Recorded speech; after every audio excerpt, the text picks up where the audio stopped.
ಸಮುದಾಯ ಆರೋಗ್ಯ ಕೇಂದ್ರ ಶಿಕ್ಷಣದಲ್ಲಿ ಪ್ರತಿ ವರ್ಷದಂತೆ ಈ ವರ್ಷವೂ ಕೂಡ ಪಲ್ಸ್ ಪೋಲಿಯೋ ಕಾರ್ಯಕ್ರಮವನ್ನು ನಮ್ಮ ಸಮುದಾಯ ಆರೋಗ್ಯ ಕೇಂದ್ರದ ಆಡಳಿತ ಅಧಿಕಾರಿಗಳು ಡಾಕ್ಟರ್ ಅಮರ್ದೀಪ್ ಪವಾರ್ ಸರ್ ಅವರು ಈ ಮಗುವಿಗೆ 2 ಹನಿ ಪಲ್ಸ್ ಪೋಲಿಯೋ ಹಾಕುವುದರ ಮೂಲಕ ಕಾರ್ಯಕ್ರಮಕ್ಕೆ ಚಾಲನೆ ನೀಡ್ತಾ ಇದ್ದಾರೆ. ಪಲ್ಸ್ ಪೋಲಿಯೋನು ಡಾಕ್ಟರ್ ಅಮರ್ದೀಪ್ ಪವಾರ್ ಸರ್ ಅವರು ಮಗುವಿಗೆ 2 ಹನಿ ಹಾಕುವುದರ ಮೂಲಕ ಕಾರ್ಯಕ್ರಮಕ್ಕೆ ಚಾಲನೆ ನೀಡಬೇಕಾಗಿ ಕೇಳಿಕೊಳ್ಳುತ್ತೇವೆ. ಎಲ್ಲರೂ ನೆನಪಿಟ್ಕೊರಿ, ಇದು ಬರೀ ಕಣ್ಣಿಗೆ ಹಾಕ್ಬೇಕು ನೋಡ್ರಿ. 5 ವರ್ಷದೊಳಗಿನ ಪ್ರತಿ ಮಗುವಿಗೂ 2 ಹನಿಯ ರಕ್ಷಣೆ ಇದೆ. ಅಪ್ಪ ಬನ್ನಿ ಮಕ್ಕಳ ಜೊತೆ ಕೈ ಹಿಡಿದು ಬನ್ನಿ, ಪಲ್ಸೋಲಿಯೋ ದಿನದಂದು ತಪ್ಪದೆ ಲಸಿಕೆ ಕೊಡಿಸಿ.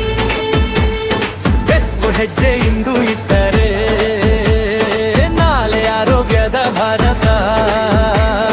ಪ್ರತಿ ಮನೆಯಲ್ಲಿ ಒಂದೇ ಮಾತು, 2 ಹನಿ ಮರೆಯದಿರಿ.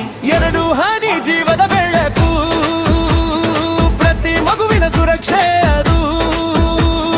ಪಲ್ಸ್ ಪೋಲಿಯೋ ನಮ್ಮ ಸಂಕಲ್ಪ, ಆರೋಗ್ಯ ಭಾರತ ನಮ್ಮ ಕನಸು. ಕೈ